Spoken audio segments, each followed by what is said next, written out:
And welcome to Tell Me Your Story, New Paradigms for a New World. I'm Richard Dugan, your host. Hey, it's great to have you with us. I will give you all of the pertinent information a little bit later on in the program because I want to jump right in here and talk with our guest about something that is of paramount importance to probably everybody, not just where you are, but all around the world, because it is said that a lot of folks are dealing with this particular issue, and we want to talk about it today. So I hope that you will stay with us. We're going to talk about moving past post-traumatic stress disorder. Jaime B is my guest, and he is the author of this particular work, Consciousness, Understanding, and Appreciation for military veterans and their families. Now, that's the main focus, of course, in this regard of the book. And Jaime, thank you so much for joining us on the program today. It's great to have you with us. Thanks for having me. Really appreciate it. Now, I realize that the book is geared in a particular direction, but it can be expanded beyond that. And granted, when we talk about the military, we have to talk about what one of the things that they unfortunately come back from combat with, and that, of course, is post-traumatic stress disorder, PTSD. But they aren't the only ones suffering from PTSD. Now, we will take some time to focus specifically on the veterans. But first of all, talk to us about the definition, if you will, of what PTSD is. From I guess, is this under the category of mental health? Yes, it is. Okay. PTSD is the result of an individual who has experienced some sort of horrific trauma that perhaps is a surprise or just more often than not just overwhelms the person from a mental health perspective. It's often associated with military war and veterans. But as we're seeing lately, Richard, we're seeing a lot of people coming up with PTSD in the COVID world. Mm-hmm. And again, it is multifactorial. It is not just the caregivers and first responders that are coming up with PTSD. It's those that support them, and it's actually some of the COVID patients. Again, basically the definition is you experience some kind of horrific trauma. It could be an automobile accident. It could be the result of war, or it could be the result of COVID that basically changes who you are and requires a great deal of understanding. That's why I say consciousness, understanding, and appreciation for people with PTSD, regardless of how they develop PTSD. Right. And yet it is the military, it is those who have served over the decades, if not the last couple of centuries. I mean, would you say that members of the military during the Revolutionary War suffered from PTSD? I would say that evidence even goes back perhaps further than that. Of course, the evidence would be sketchy, but it used to be that the term PTSD is a relatively new term. It used to be classified as either battle fatigue or war weariness. And if any of you know any of World War II veterans, a lot of World War II veterans came back maybe quiet, maybe different, didn't want to talk about their military experience, kind of suffered in silence. We call those with invisible wounds. And PTSD and combat fatigue was really a big issue during World War I, mm-hmm. Especially those that fought in Europe, because World War I was a brutal war. Not that wars today are any easier, mm-hmm. but the evacuation, the ability to save people, the ability of people that would normally have bled to death on the battlefield, because of the advances in medicine and transportation, we're able to save these people. Now, by save, I mean, okay, so you save their lives, but what happens after the life has been saved and they've gone through such a traumatic experience? And these are some of the things that I highlighted in my book, because it's not just the military member or the veteran that gets PTSD. PTSD kind of encompasses the whole family. So it's not just an individual with PTSD, it's kind of like a family with PTSD as they deal with the struggle of their loved ones coming home. Mm. Now, it's interesting you phrase it moving past PTSD. And in many of the programs that I have done in regards to a lot of the mental and emotional issues that we deal with, and especially the emotions of anxiety and fear and depression, they talk about how you need to move through it, to get through it, to get to the other side. Tell me the difference between the terminologies that I'm bringing up, moving past it versus moving through it. I like to use the term rear view mirror, because that's what I've heard the term a lot of veterans use. They want to put PTSD in the rear view mirror. In other words, they don't have to face it on a day-to-day basis. They want to try and suppress those feelings if they possibly can, and just kind of like move on. I use the term moving on rather than going through, because I wanted to introduce at least a little bit of finality of moving on versus just getting through it. I mean, you can get through the flu, you can get through a broken leg, but with something like a mental health issue, not only do you need to get through it, but I think the important part is you need to move past it, as well as those that are around you. Move past it, try to put it as much in the rearview mirror as possible. And that's why I chose the term moving past PTSD. Now, in terms of doing just that, you can move past, I guess, the effects of the events that caused it. But you are always going to have the memories. How do you, and I'm not sure what the right word is here, how do you train or facilitate someone to move through those memories so as not to be triggered by current events, as we've seen many times, both in television and movies and so forth, where a certain event that's going on right in front of them is starting to trigger those memories, and now they're starting to get anxious and they're starting to get maybe fearful or depressed or whatever the case might be in regards to PTSD. How do you help them to do that? Communication is key, and being a good listener is key. And also patience, because there are just some veterans who will never open up. Some will open up a little bit, but a lot of veterans feel that no one can understand what I've gone through. No one has seen what I have seen. And for me to try to describe and explain it to them is very, very painful. Mm-hmm.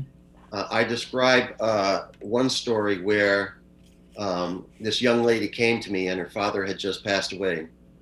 And she was very upset with her father for the following reason. A couple of his war buddies came to the funeral. And at the funeral, they spoke to her and they said, you know, your father was a great hero. Your father did this. Your father ran into a burning building. Your father saved all these lives.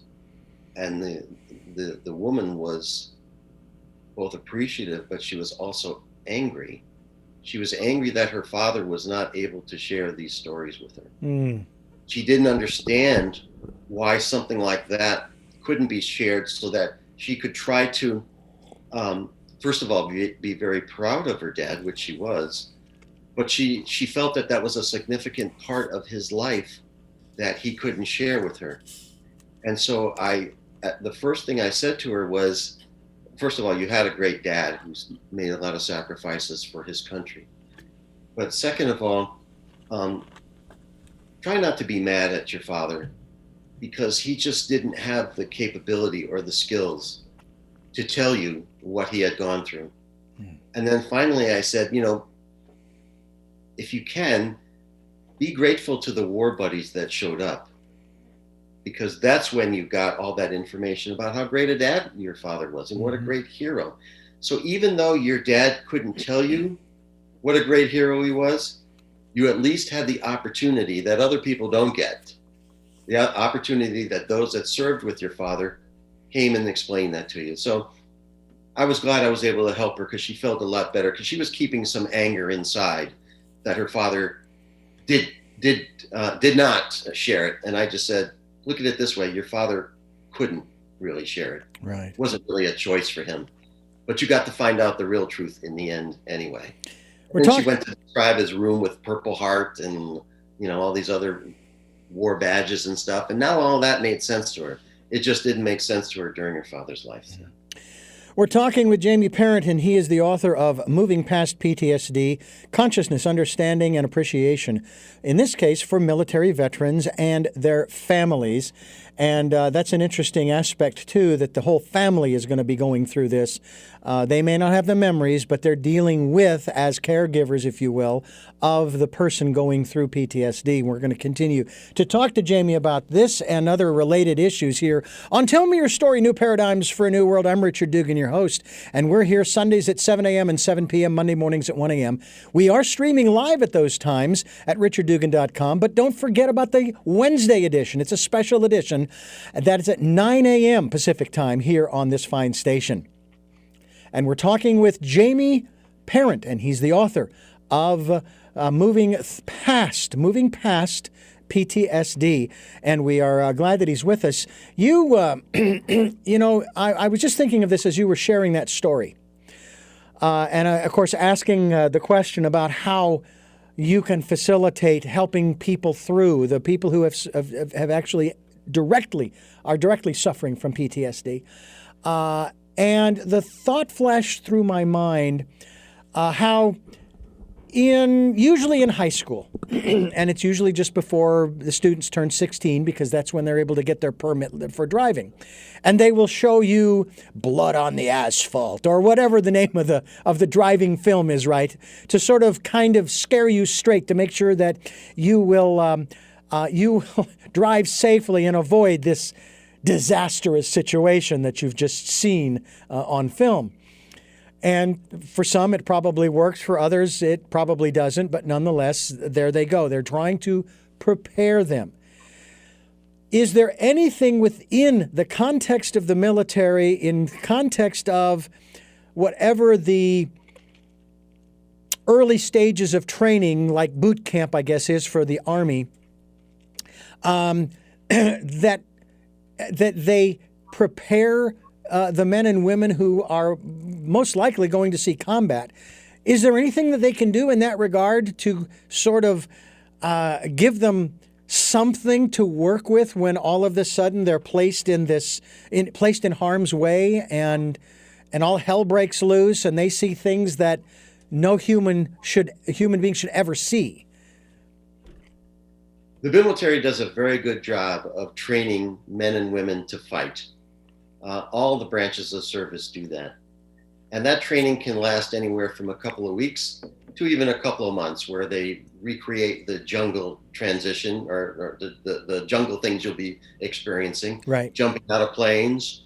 The military does provide training for what to do if you are a POW, if you become a POW.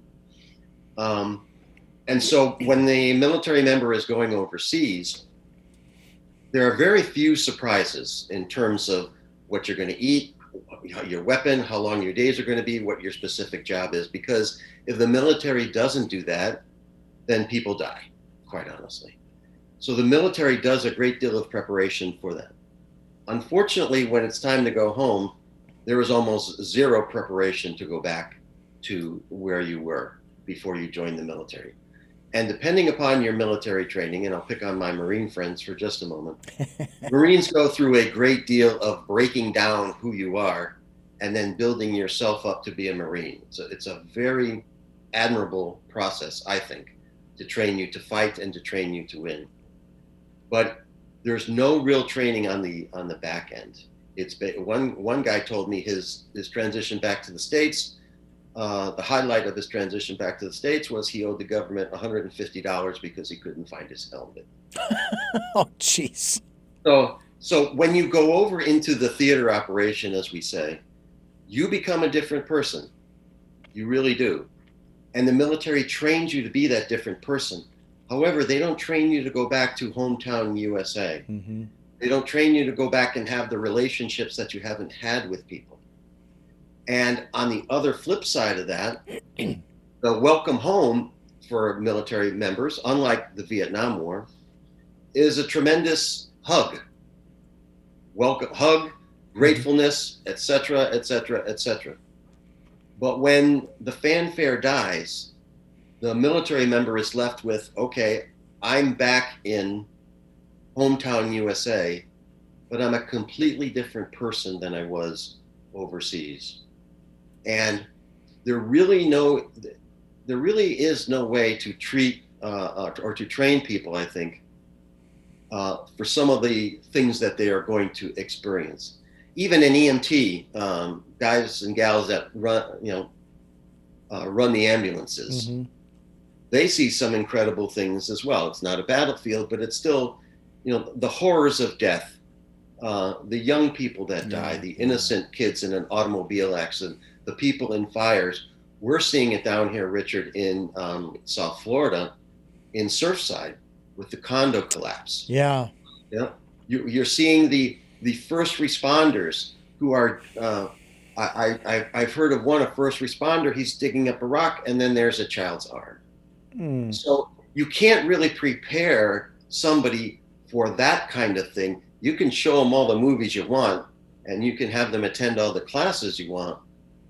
But to actually experience, I think, is the real thing that hits the person, and it hits people. Some people can just handle it, and some can't. It's just basically kind of like your makeup. There are some things that we've noticed with people that have perhaps had some childhood trauma, maybe more vulnerable to PTSD. We found that young people, ages like 18 to 25, are more vulnerable to PTSD. So there are some mitigating factors, but the military doesn't screen for those kinds of factors. They don't ask you, well, have you had mental health issues in the past?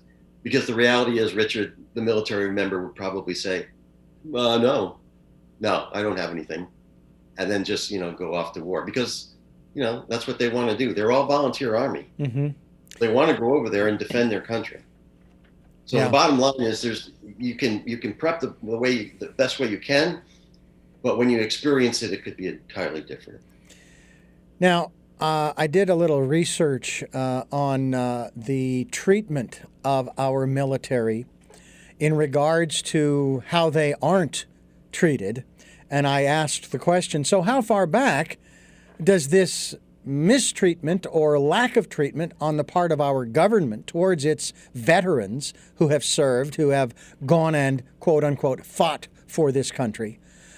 And the sad fact is that this has been going on since and including the Revolutionary War.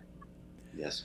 And that is, I have to tell you, I'm not a fan of the military because we have to send these people into harm's way and we lose so much great potential when these lives are lost. That's what galls me. I wish that the congressmen and women who make these decisions would send their children first, because it's heartbreaking to think about the potential that we are losing in these human beings who could have contributed so much to our society and our civilization and their own communities, their own families. And now they will never have that opportunity, in spite of the fact, and I don't want to take this away, in spite of the fact that they made a choice to serve their country. And I think that that's an important distinction to make. I also researched how other cultures treat their, and now I don't mean in modern days necessarily, but going back centuries, how they treated their war-torn after the battle was over. And win or lose, many of the communities embraced their soldiers, their fighters, and they honored them for their willingness to go and defend their kingdom or what have you, their village, their province, etc., etc. And they may not have thrown parades, but it's like you said earlier, they gave them that hug, if you will, and embraced them and said, win or lose, you are welcome here. You belong here. You are part of our community. And whatever you need, we're here to give it to you. We're here to help you. That's kind of where you are right now, isn't it, in regards to not just this book, but the work you do, and especially being a retired Air Force Lieutenant Colonel, correct? Correct, yes. Yes. Talk to me about, actually talk to us about, if you will,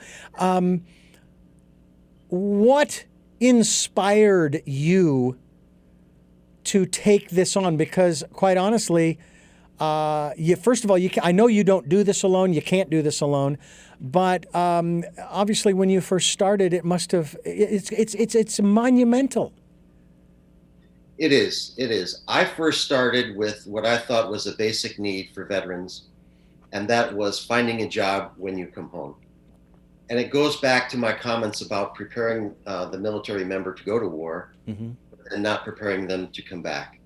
So the government had the idea that we could throw education money, we could throw housing money, we could establish those types of government programs, and those programs would really help in these cases.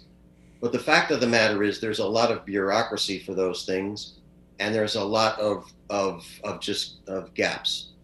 So I started into this by saying, if I can start a program to give veterans jobs, that would be something that would, quote unquote, continue their service. So when I was at Rush University Medical Center, we established a program called the Enabled Vet Program. And in that program, we set up a 13-week program where we taught veterans the basic PC skills and networking skills. Nothing elaborate, no classroom training, but then we provided on-the-job training, which we thought was even more valuable. What we found is a lot of the veterans were just falling through the cracks during interviews. They've never interviewed for a job. Their job might consist of, okay, Tuesday you're going to Afghanistan. That's your interview. You're going whether you like it or not, whether your foot hurts or not. Yeah. That is what you're doing. So they didn't have those soft skills. Show up on time, dress well, give good eye contact, be engaging, learn about the job that you want. And they were falling through the cracks. So we created this little mini program. And we worked with the James A. Lovell Federal Healthcare Center and some other not-for-profits as well. And we got a cadre of military men and women in where we were actually being successful, not only with the training, but also with the coaching with third-party support companies, headhunters, if you will, people that found jobs for people. Because if you think about it, Richard, what do you want in an employee? You want someone with integrity. You want someone who's going to show up on time. You want someone that's going to be dedicated. You want someone that maybe will work harder or work smarter. And so they already had these valuable military skills.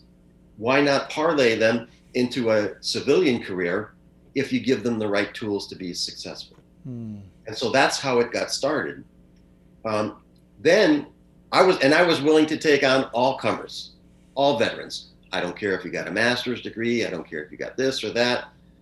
But we found a great need with those that had these invisible wounds. And in working with the staff at Rush University Medical Center, we were able to create that sense of purpose, rekindle that sense of purpose that brought them to the military in the first place. Because a hospital is a great place for service. And computer world is a great place to serve people that are using PCs. And we found that while the ones that didn't have PTSD and maybe had a bachelor's degree or a master's degree, they could probably find jobs. We found that no one was really going to hire people with PTSD because they didn't understand. And the person with PTSD didn't know how to maneuver in order to make themselves successful. And after a while, if you've had 4 or 5 job interviews where, 5 or 10 seconds into the job interview, you've already blown it because you're not dressed well, or you're fidgeting around, or you're not doing all those soft skills. We managed to get them past that.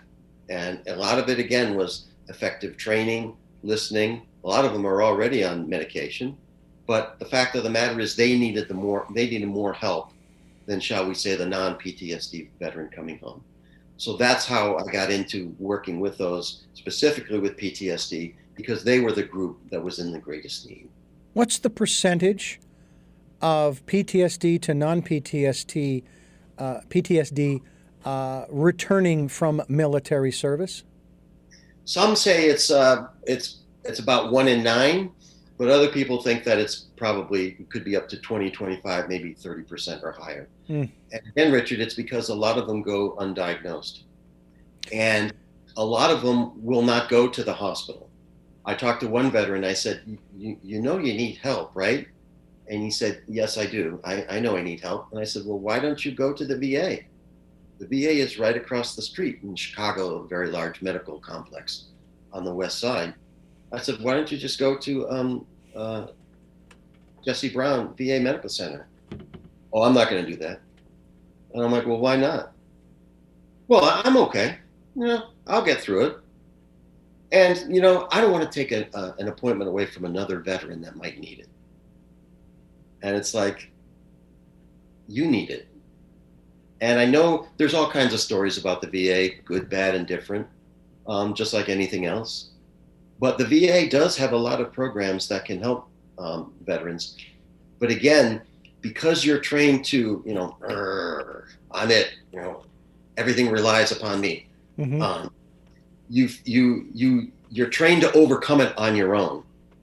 When in fact, in these particular instances, depending upon what you've seen or what has happened to you, you don't have it all together. And Richard, that contributes to the sad, sad fact that 22 veterans commit suicide every single day. Think about that number. We've lost more to suicide and other types of violent activities, perhaps, than we have lost total in the wars. Very, very grim and sad statistic. We're talking with Jaime Parent, author of Moving Past PTSD. And we encourage you to get a copy. Go to movingpastptsd.net. That's movingpastptsd.net. Consciousness, understanding, and appreciation for military veterans and their families is the main focus of this. And we are with retired Lieutenant Colonel from the Air Force, Lieutenant Colonel Jaime Parent. I'm Richard Dugan. This is Tell Me Your Story, New Paradigms for a New World. As we continue here on the program talking about this subject that, yes, we hear it a lot, that it affects our military, those people who have chosen to serve, and they make that choice. And I find the position that most take, that they aren't heroes, they don't consider themselves anything special, that they made this choice to serve. That is what they feel they were called to do. And they don't want any special treatment in that regard. And yet there are also just as many who, in the civilian world, who want to honor them every holiday, if you will, or every day of recognition, whether it's Veterans Day, Memorial Day, Flag Day, 4th of July, et cetera, et cetera, et cetera. And say, look, you did something that either I couldn't do because of a medical condition, or I just wasn't called to do it. I was called to be part of the infrastructure behind the scenes, if you will, trying to keep people informed, let's say, through, in this case, maybe radio, broadcasting, podcasts and videocasts and so forth. What were you doing before you decided to enlist or join the Air Force? And why? I was a medical technologist in Hartford, Connecticut. And I didn't think I was a military pedigree, if you will. But I had talked to some friends that had been in the military, and they said, there's a great deal of opportunity in the military. And this was back, Richard, in 1983. As a matter of fact, Richard, I joined the military 38 years ago today. Wow. And I joined for the opportunity for expanding what I could do as a medical technologist, a laboratory person, if you will. And the Air Force had a great deal of training, and then they would send you to be the director of a laboratory somewhere. So I was a laboratory director for the Air Force in several different assignments for about the first 7 or 8 years. Then when the advent of electronic medical records came on, I positioned myself to move out of the laboratory into the information world. And some people think that's quite a leap, but in fact it isn't, because if you look at a laboratory either produces one of two things, either a blood bag or data. And what is electronic medical record today? It's data. So I had the background and experience of working with some computers, and in fact I got the opportunity to build the first electronic medical record, along with, of course, a cast of thousands, called the composite healthcare system, which is still in use today, even though they're rolling out different types of electronic medical records. The basics of the electronic medical record is still in there today, and it was really the VA in the 1970s that started all of this, electronic medical records. It was a group that was faxing code between Dallas and Vermont and Alaska and all that kind of stuff back in the day. Faxing. This is 1970s. Oh, yeah. All right. And then in 1980, Ronald Reagan became president. And these guys were working kind of like underground, not illegally, obviously, but they were just kind of doing this on the side. And then Ronald Reagan named somebody to head the VA as one of these guys. So they had instant legitimacy. And so then they started building their records. And then the DOD said, well, if the VA can do it, we can do it as well. And so I was in on the ground floor of that technology. And that created, I think, a lot of opportunity for me, but also to expand and improve healthcare coverage by creating these electronic medical records. And so I retired in 2003. And after I retired in 2003, I was a contractor for a while, but I really still had my heart in hospitals, which is where I cut my teeth and where I grew up with. Well, so I said, you know what, if I can turn myself into a technology person, I know I can turn these veterans into technology people as well. And of course, if you're looking at job opportunities, there's a lot of opportunities for people with basic PC skills and networking skills and even web developing skills. So I figured if I could tap into their military pedigree, if you will, of honor, sacrifice, work hard, make sure the mission goes well, and combine that with a viable skill set, we could create a person who could do well in the civilian world. So I was just kind of reproducing what had happened to me with them. Well, I have a connection to the VA as a young man out of school, out of high school. I worked for a period of time in the X-ray developing department of the VA in Phoenix, Arizona. Then when I married my first wife, she went through training, or school, I should say, to become a medical transcriptionist, and she worked for the VA for about a year. And one of the things she used to come home and tell me was, she says, I know more about these computers and trying to do these transcriptions than any of the other people there, including the IT department, the guys who work on the computers. And I constantly am telling them, you need to do this, that, and the other thing. And they wouldn't do it. And she says that there are 3 ways of doing things in the VA. And this was from her perspective as a medical transcriptionist. There's the right way, there's the wrong way, and then there's the VA way. And it's neither the right nor the wrong way. But I will also add to that, to give you context, my first wife was totally blind.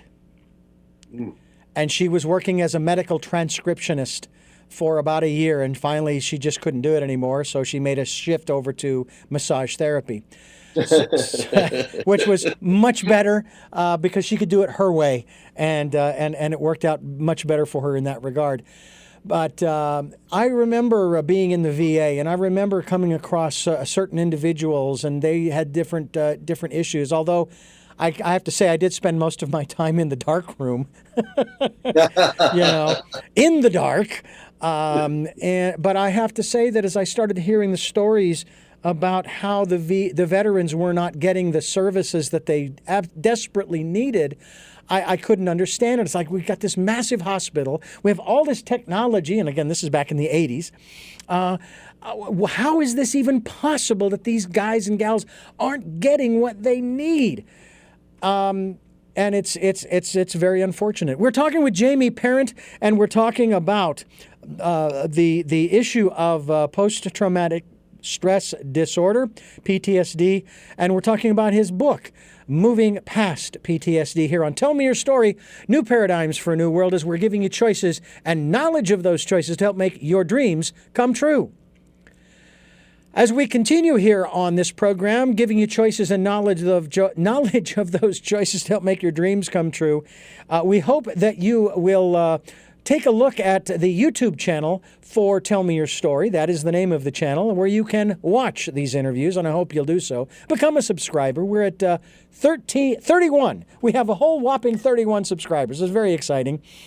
But as of this particular broadcast, the number of listens that we have had since January 1 of 2018, we're at 40,500. Now, I say this every time, Jaime, when I give the number out as it goes up. I go, I don't know what that number means. I'm just grateful that people are listening.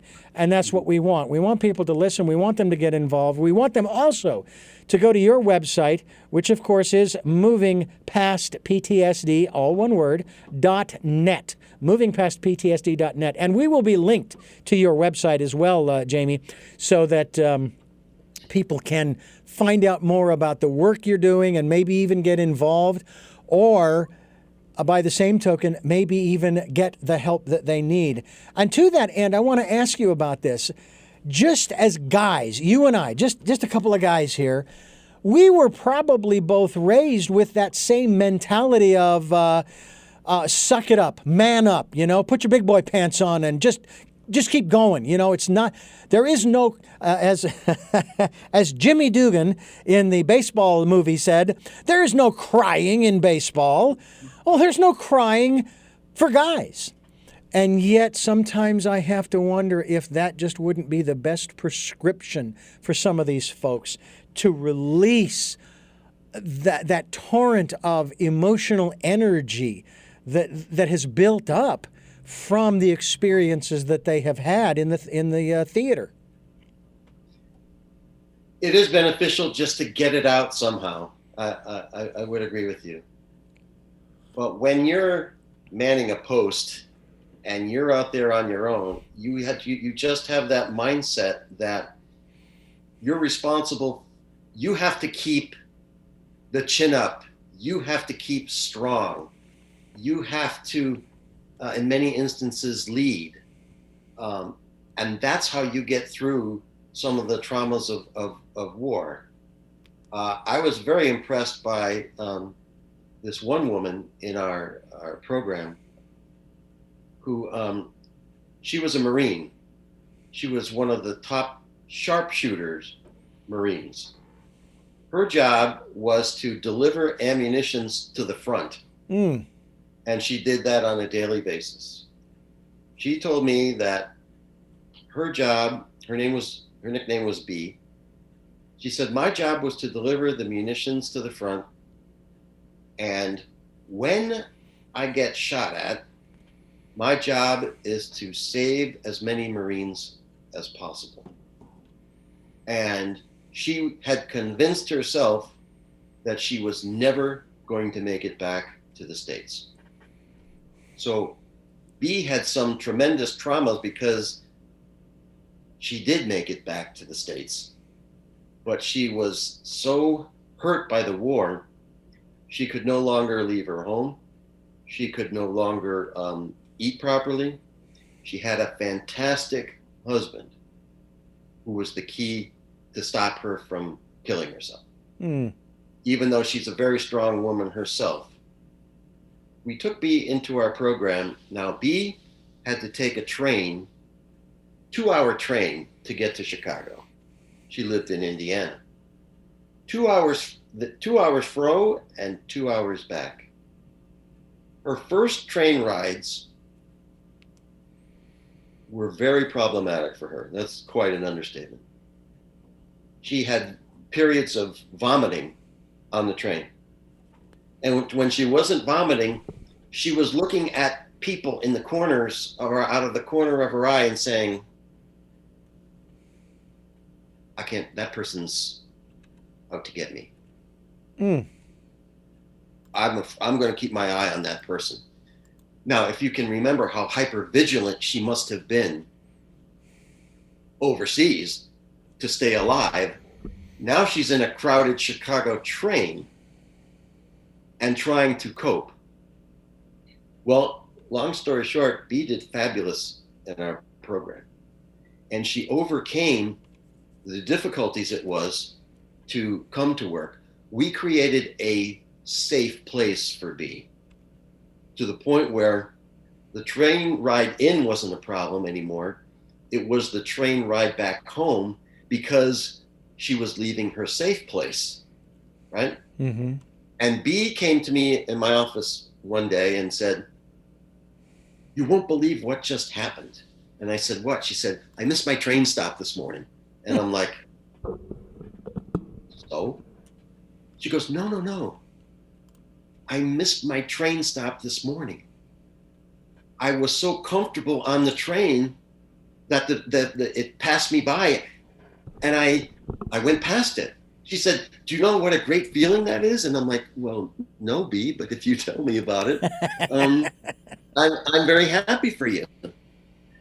And then a couple of weeks later, again, as we work with B and build her back to the old B that she was before she left, she came to my office and she said, you know what?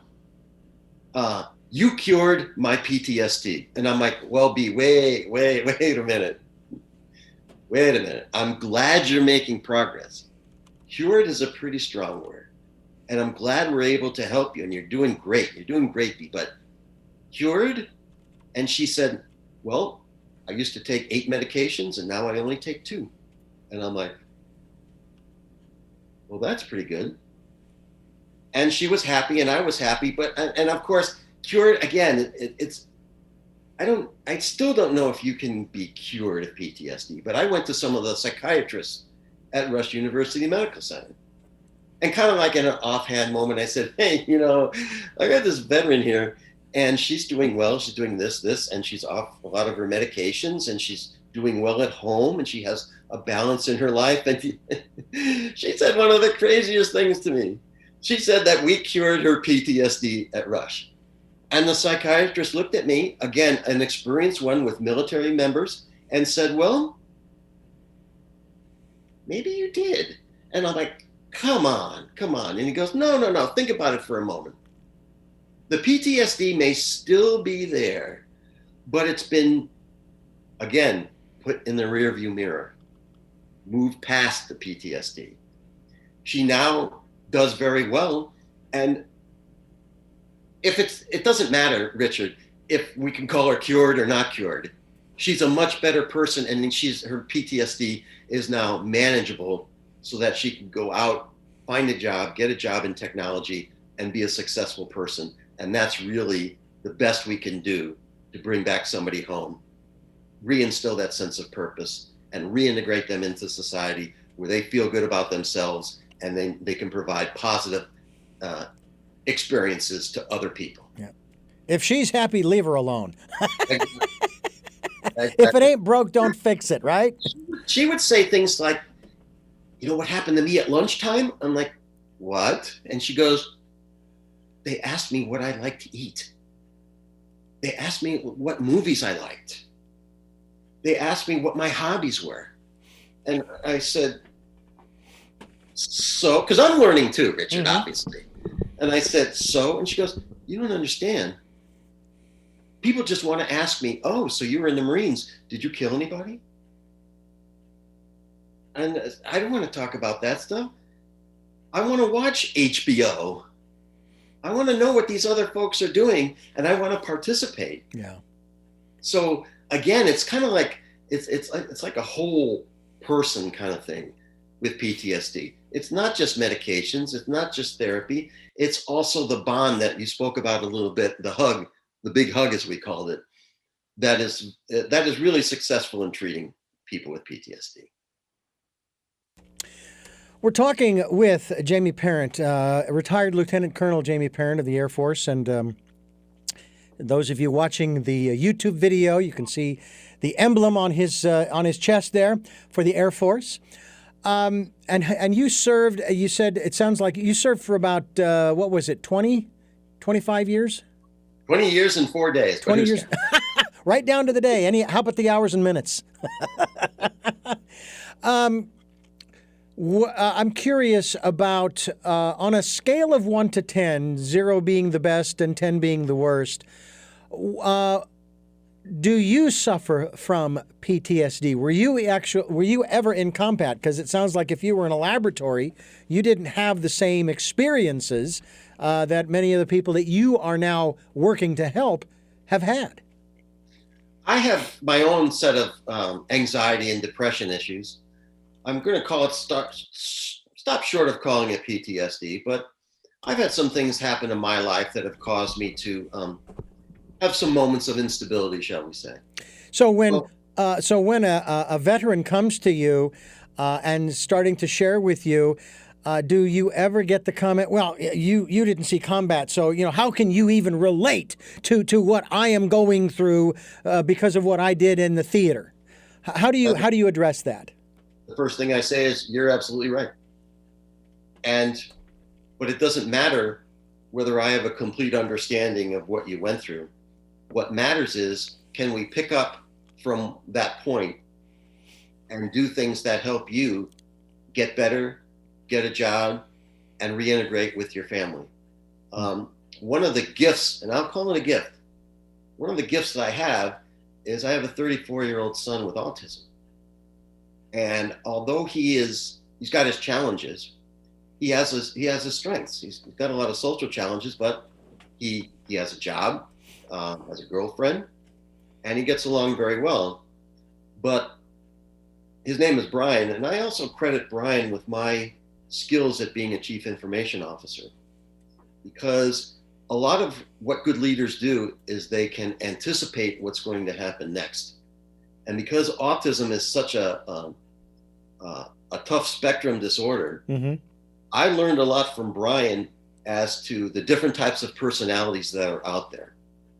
I can say without reservation that I could go to a lot of hospitals and see some very, very well-educated doctors and nurses and other professionals that are on the autism spectrum and probably don't know it. So the gift that Brian gave me was my ability, the intuitive nature of anticipating what is wrong with people in terms of anxiety and depression.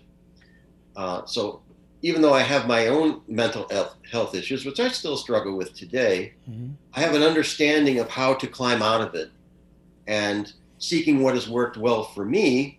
Hopefully I can help those veterans as well with the skills that I've learned through autism and just through regular life. The skills that I've learned that I think is beneficial for me in making that connection. Mm-hmm. Because you're right.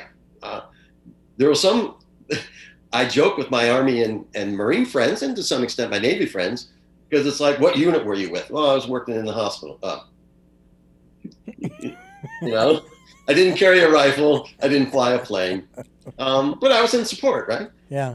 So again, I think I've developed those intuitive skills that have helped me, along with my wife too, who's a special education teacher and also behavioral specialist. And we've learned a lot from our son Brian. That's why I call it a gift, because he's helped shape us into the people that we are. And when we were younger and struggling with autism, you got to remember, my son being 34 years old, his diagnosis was in 1988. And Richard, this was before Rain Man. This was before Newsweek is on, autism's on the cover of Newsweek or Time Magazine, before there was a great awareness. So we had to learn a lot of things on our own.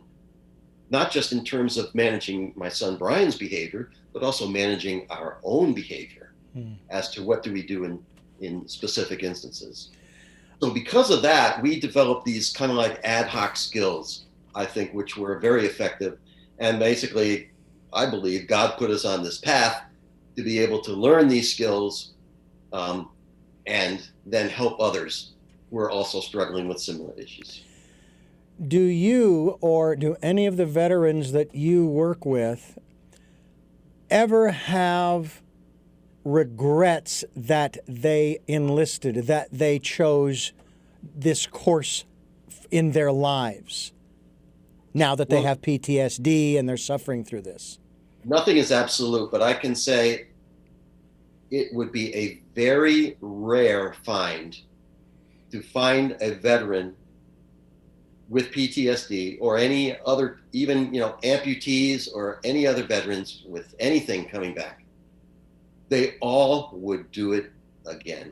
And they all would like to, if the phone call came in today, they would go back. I had a guy that worked for me. He was part of the 82nd Airborne.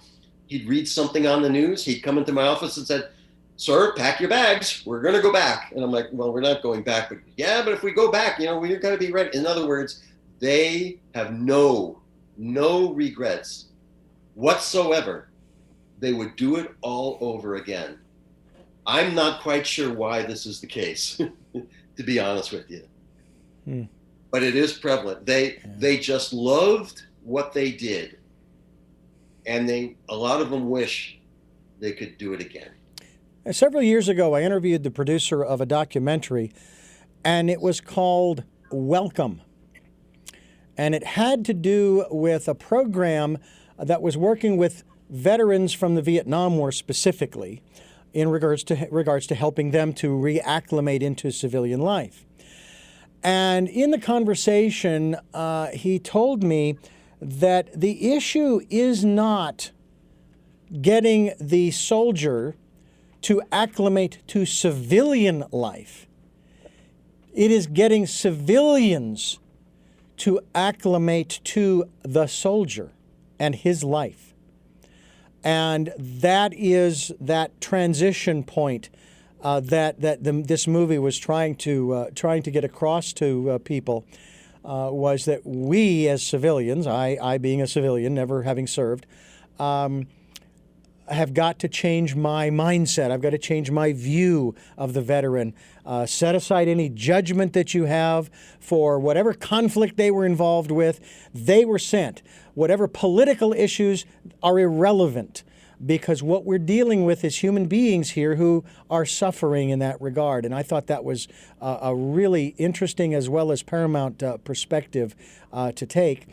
And really enjoyed, of course, I saw the documentary as well, and really enjoyed talking with this gentleman about this movie and about the work that was going on to help the veterans to transition, but also, as you kind of referred to earlier as well, helping the families who are also going through, in this case, as you and I are talking, also going through PTSD, as far as the caregivers, whether it's the children or the husband or the wife who didn't serve. I also have to say to you that there is an element of military life that I wish that we could inculcate into our civilization.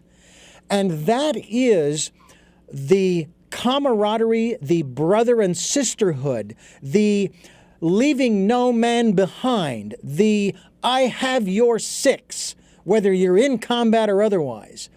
That connectedness that would transcend a lot of the polarization that has gone on in this country over the last 30, 40, maybe 50 years, as I have watched things unravel in that regard.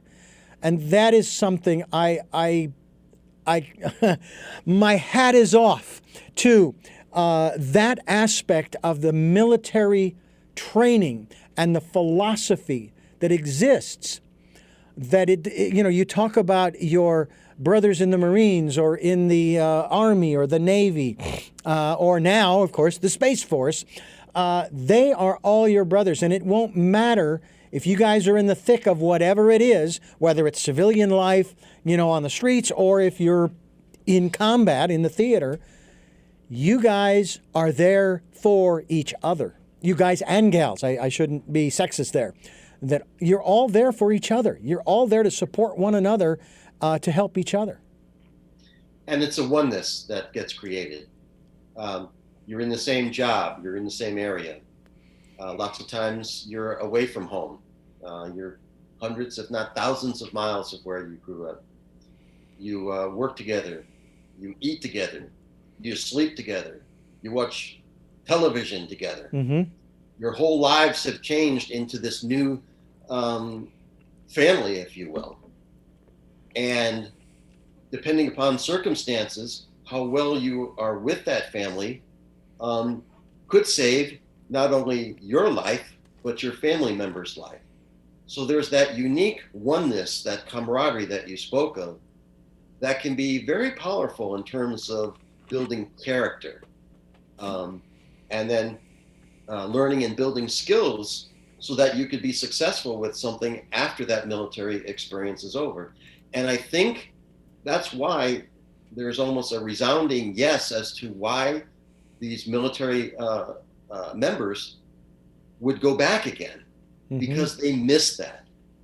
They missed that connection that they had. And if you ever see a veteran talk to one veteran, they just maybe meet each other somewhere.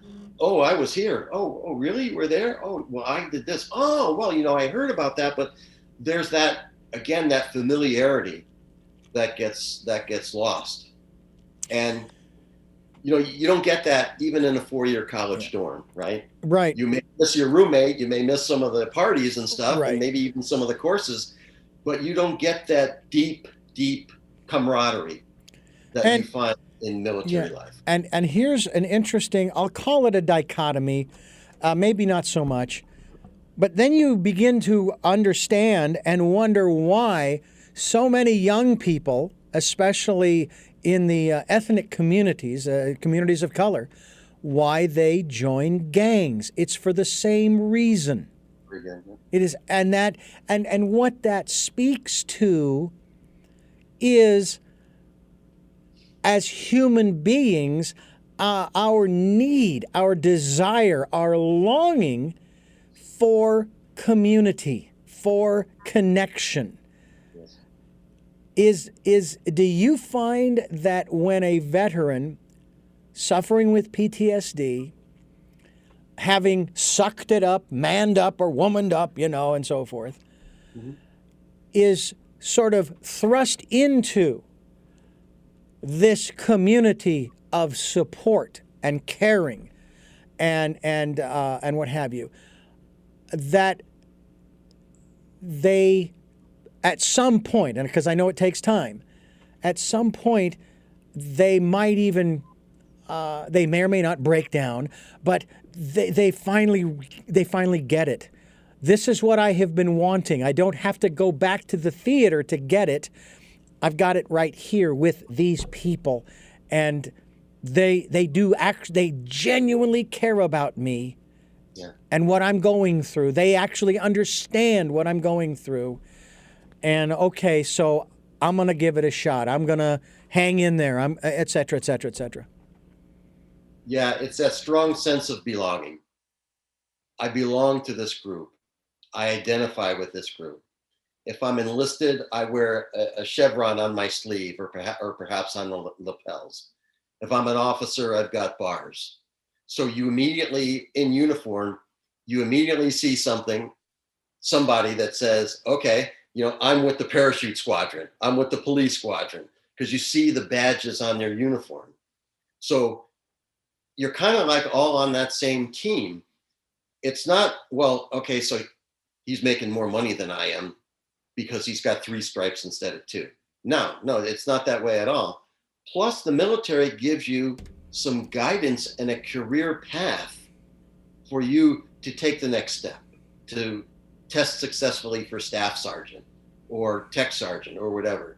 Go to senior NCO academy school, go to Air Force academy school, learn more about the military past, what worked and what didn't work in the past, and provide a career progression where you can see yourself improving and see yourself, we call it kind of the up or out. You become more skilled at leadership types of things, and you get promoted for those types of things. And I think because of that, you have a sense of, okay, I'm here, I belong here, but I can move up here and be successful and continue to do other things that I've learned, or even career branching. I mean, look at my own situation.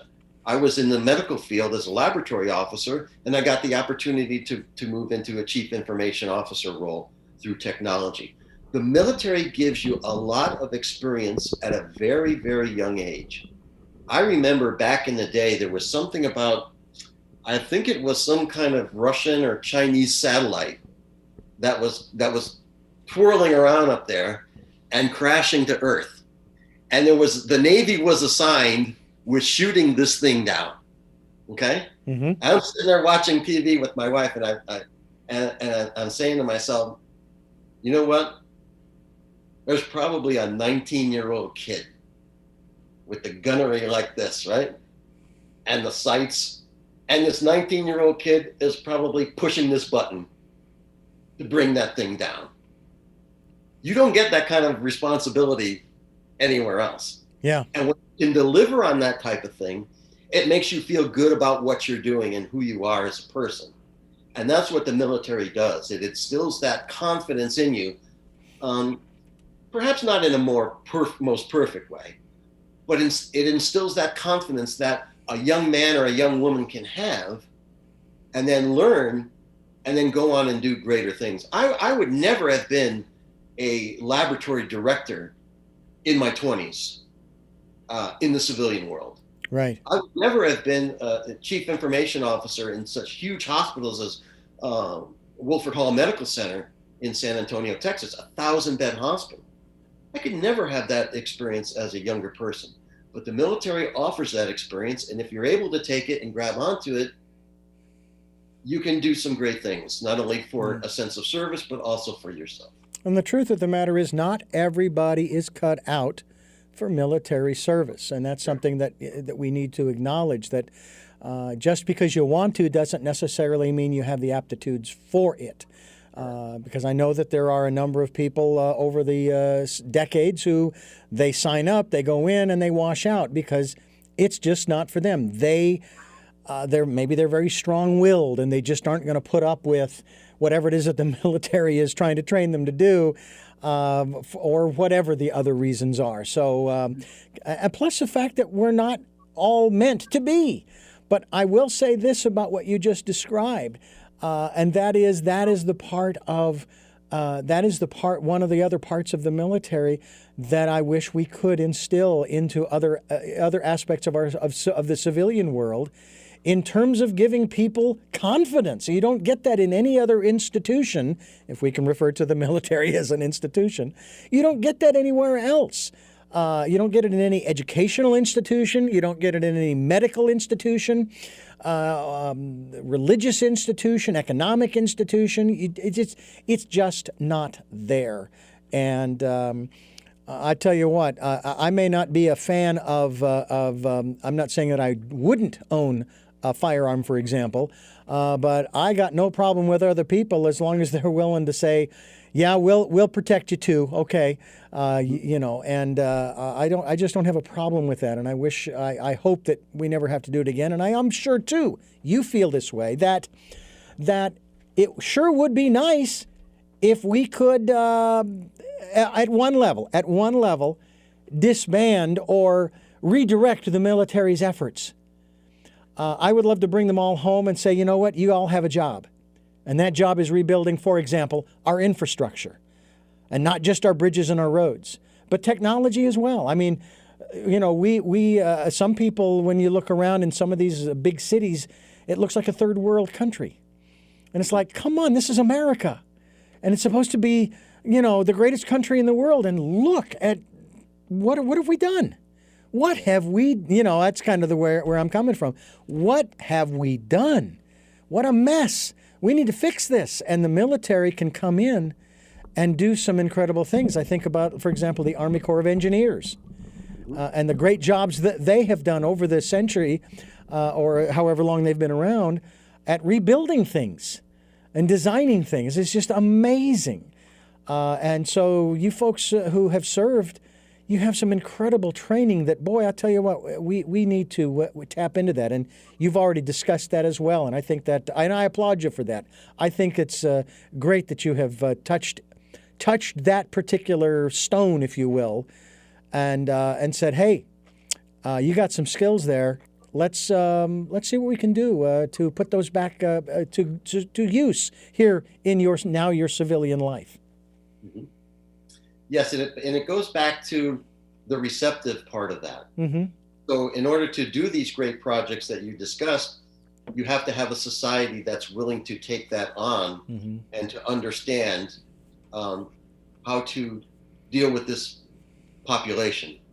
You have to want to do it. Exactly. You have to want to do it. Yeah. And you have to want to do it without politics, or more importantly, lip service. I was speaking with a vice president of a bank, and they said, we have built this great website for veterans. I said, really? Tell me about it. Yes. A veteran can apply for a job here. They've got their own website. They can put in their own information, upload their stuff. And, we really hope that this thing will take off and really help our veterans get jobs. And I said, well, what's the difference between that website and your other job website? Oh, well, this website's specifically for them.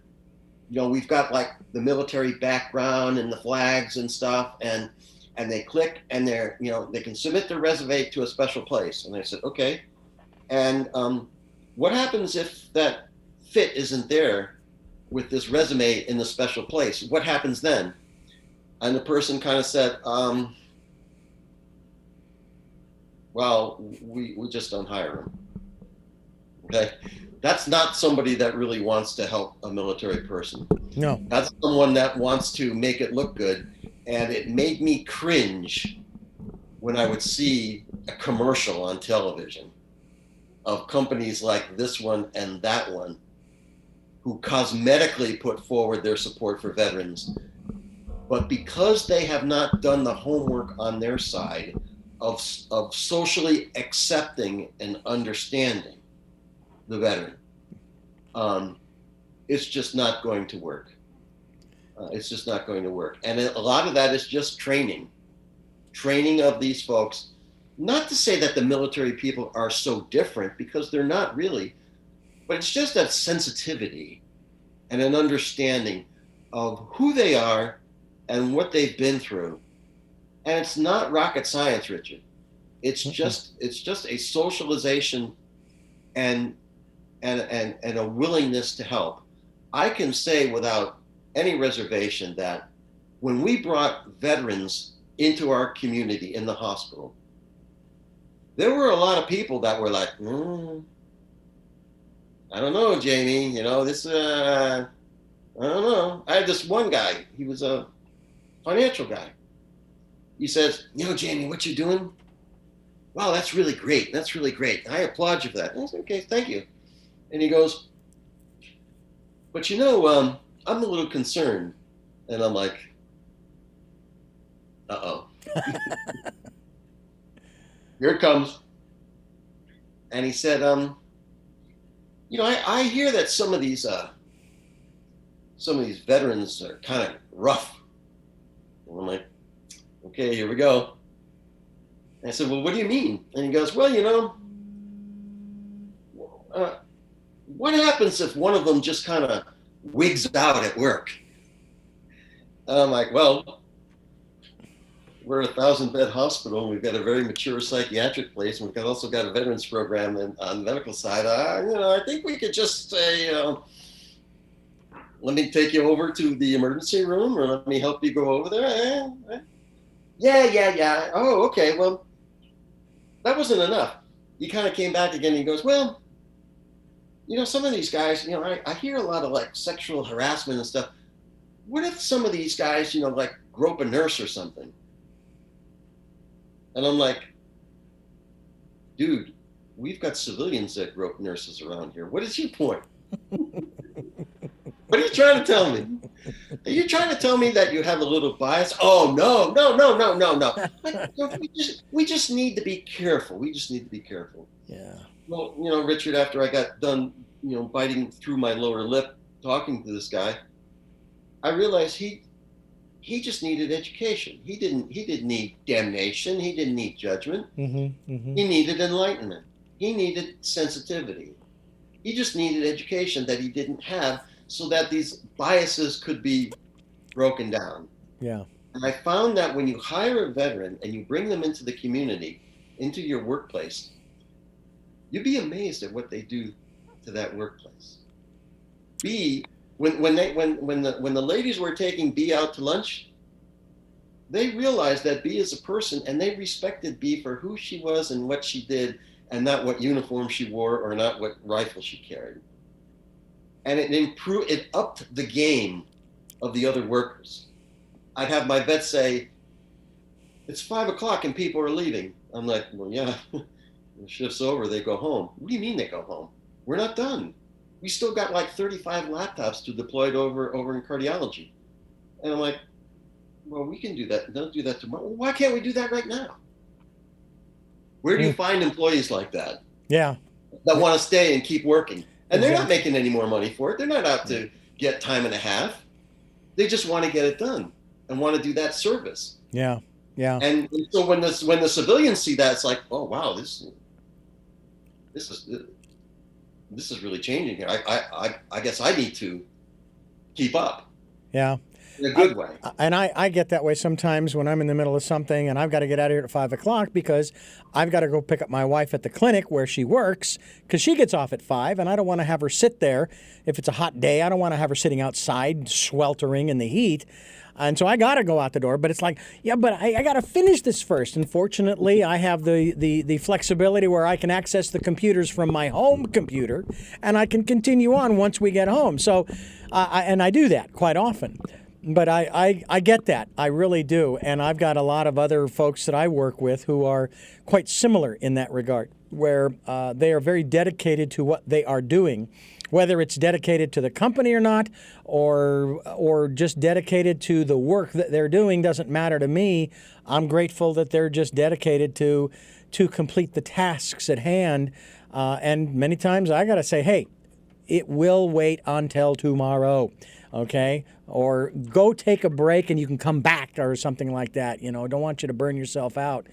But I have loved every minute of the career that, the vocation actually. I said this in my last interview, that I'm very fortunate that I have not worked, with maybe only a couple of exceptions, I haven't worked a day in my life. I started out as a paper boy in 8th grade and high school, and I've worked for a number of other places, and broadcasting has just boom. So I'm very excited to have the opportunity to bring these stories to our listeners and to our viewers from you and others, Jamie. And I think that this is something that we all need to touch base on. We're talking with Jaime Parent. He is a retired lieutenant colonel from the with the Air Force, and we are talking about the work that he is doing through a book that he has available and a website by the same name. MovingPastPTSD.net is the title of the website, and drop the .net, and it's Moving Past PTSD, the title of the book. Available, I'm sure, over on Amazon and many other locations. You can go through his website, which, Jamie, we will be linked to. I want you to know that we're connected to your website so that people can get in touch with you and get a copy of the book and find out more about the work that you are doing. And we're greatly appreciative that you and it's like I said before, it galls me that our government asks you to do something, and then once you've done it, they don't know you. Who are you? Go away. Move up. Go away, kid. You bother me. Go away. And it's really unfortunate. At least that's my perception, because of the fact that veterans are not taken care of. And I sometimes have to wonder if there isn't a pre-enlistment education that says, understand that if you want to serve your country, that's laudable. Congratulations, and my hat's off to you. Understand that when you get back, there won't be anybody here from the government to take care of you. So you might want to start building that network before you go of people who can be here to support you. Because it's just unfortunate that the bureaucracy that exists, unfortunately, it seems like it leaves people behind, and we cannot afford. I mean, set aside the military adage of not leaving any man or woman behind. We can't afford to leave anybody behind. They're too important. They have too much potential, too much they will be able to bring to us as a society and as a civilization. And so I applaud you for the work that you are doing. And the last thing that veterans want is a handout. Right. They don't want a handout. They get the free health care, which is appreciated, but they don't want a handout. They want a hand up. Mm-hmm. Exactly. That's the gap that we're facing. They want to be able to continue to serve, mm-hmm. and they also want to continue their own personal sense of purpose. I mean, you have a sense of purpose that you just described, Richard, that gets you up every day, the excitement of broadcasting. You say like you've never worked a day in your life, and I agree with you because you enjoy it so much. Mm-hmm. The military member doesn't want anything different than that. Yeah. They want to be able to contribute, and they want to be able to have that kind of option to enjoy what they're doing through integrating back into the community. Yeah. That's all they want. They just want that chance. And when they get that chance, the people that hire them realize the valuable asset that they've just brought on board. Jaime Parent, thank you so much for giving us so much time here on the program. I really do appreciate the messages that you bring forth, and I certainly hope that our listeners will look you up on the website, movepastptsd.net. I do have 3 final questions for you that I like to ask all of my guests. You may have touched upon this within the context of the interview, but I like to ask the questions pointedly. One area that we did not get into, and maybe I'll have to have you back to discuss this, and that is the spiritual aspects that I'm sure you and all other members of the military, regardless of what branch, deal with in terms of their own inner life and how they juxtapose that with what they have to do in the outer life. And maybe we'll talk about that when we have you back again, because I think that would be an important conversation to have. I know there are chaplains and rabbis and so forth within the military too, but I know that it's an issue that we would like to talk about as well. Before I let you go, I want to let our listeners and viewers know you are listening to Tell Me Your Story, New Paradigms for a New World. We're here Sundays at 7 a.m. and 7 p.m., Monday mornings at 1 a.m., and Wednesdays for a special edition of Tell Me Your Story at 9 a.m. And we stream live at those times at richarddugan.com. Our podcasts are on SoundCloud, iTunes, TuneIn Radio, Spotify, Stitcher, Player FM, iHeartRadio, Amazon Music, and many other locations. And if you like what we are doing here, you might want to go also to YouTube and watch these interviews at the channel Tell Me Your Story. Just look for the guy with the hat. Also, we would appreciate any support financially that you can give us. If you would like to support us financially, we have a PayPal account. The link is on our homepage, and all you have to do is click on the donate link, and then you go there and you submit whatever it is that you do. We'll take any amount. We'll take energetic support as well. We're very, very grateful. I cannot thank you enough. And I won't sit here and just say thank you. But that's how I feel. Anytime somebody contributes to this program, it's a great boost, but it's a great feeling to know that people care enough that they're willing to part with what for some is very hard earned. So again, I thank those who have supported and those who will support in the future. And also participate in the year of perfect vision, or actually the decade of perfect vision, the 2020s. Spend time going within. We're going to have Jaime back to talk about what that's all about within the context of a military life of service in terms of one's inner life, that listening to that still small voice and finding that calm, peaceful, quiet place that every veteran, every human being needs to find.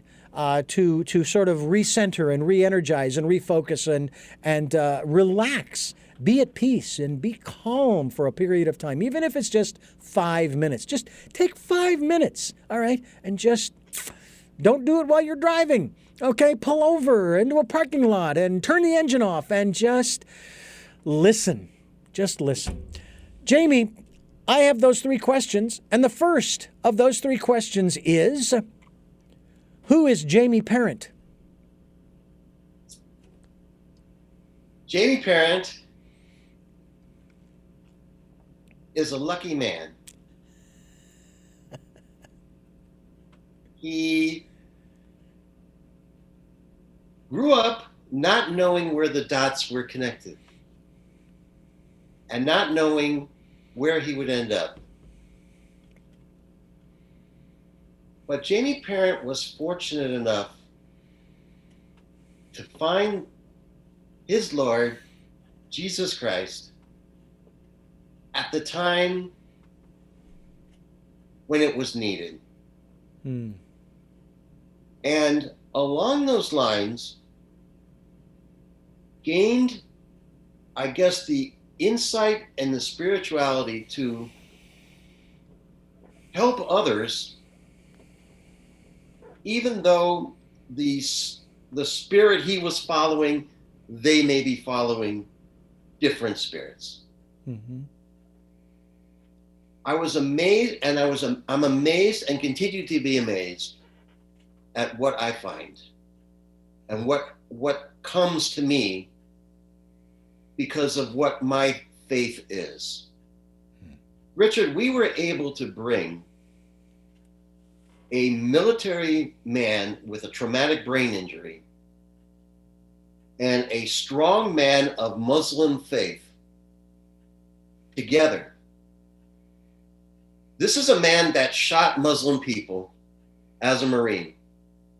He's got one of the cutest faces, but when you look at him in the Marine garb, he is fierce. And they came together. And the Muslim man was so grateful because what does he want to do? His faith tells him to help everybody. And Ryan was the Marine and was able to make that connection. Richard, in my wildest, I never thought I would see something like that. And that's why I say, despite marrying a great person and having a wonderful family and all that, I'm a very lucky man, a very blessed and lucky man. What is it that you hope to or want to achieve through the work that you are doing now? I want to create a sensitivity where the veteran, with the values that they have, can continue to serve.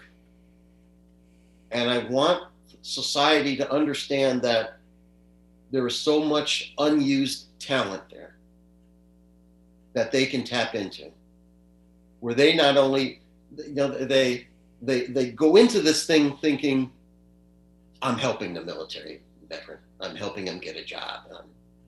I'm doing a good thing. Mm-hmm.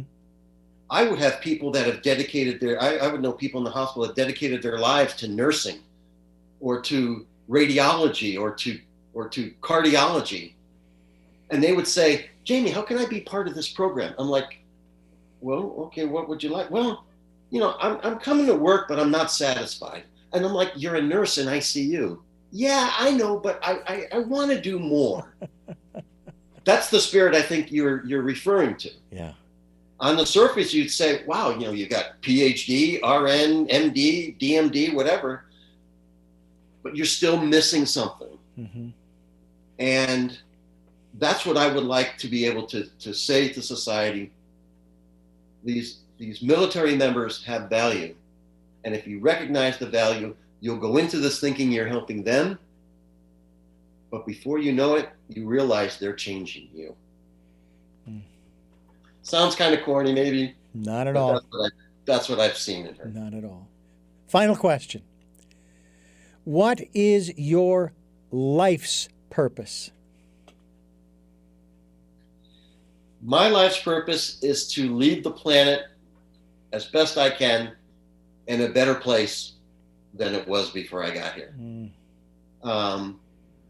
I might not be changing the world by creating a brand new IT product. I might not be able to speak in front of thousands of people. But if I can change individual lives, that is a passion of mine. And I also realized, Richard, that by writing the book, I've heard through third parties that a woman that works in the VA told me that she handed a copy of my book to a veteran that was struggling, and the veteran came back, and she didn't want to give it to the veteran because that was her own copy, her own signed copy, but she gave it to the veteran because she thought it would help him. And he came back a week later. He never gave her back the book, but he said, "Thank you for giving me that book because I was going to go home and kill myself that night." Instead of doing that, I started reading the book.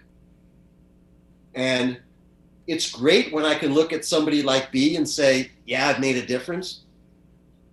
But it jazzes me up even more knowing that the book is out there and I'll never know who it helped.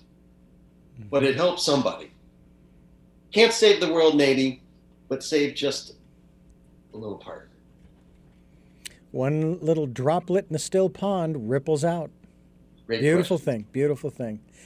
All right. Well, retired Lieutenant Colonel Jaime Parent, thank you again for joining us here on the program. It's been a great pleasure, and we do need to have you back to talk about the other aspects of the work that you are doing, and we will do that. And again, I appreciate your time today.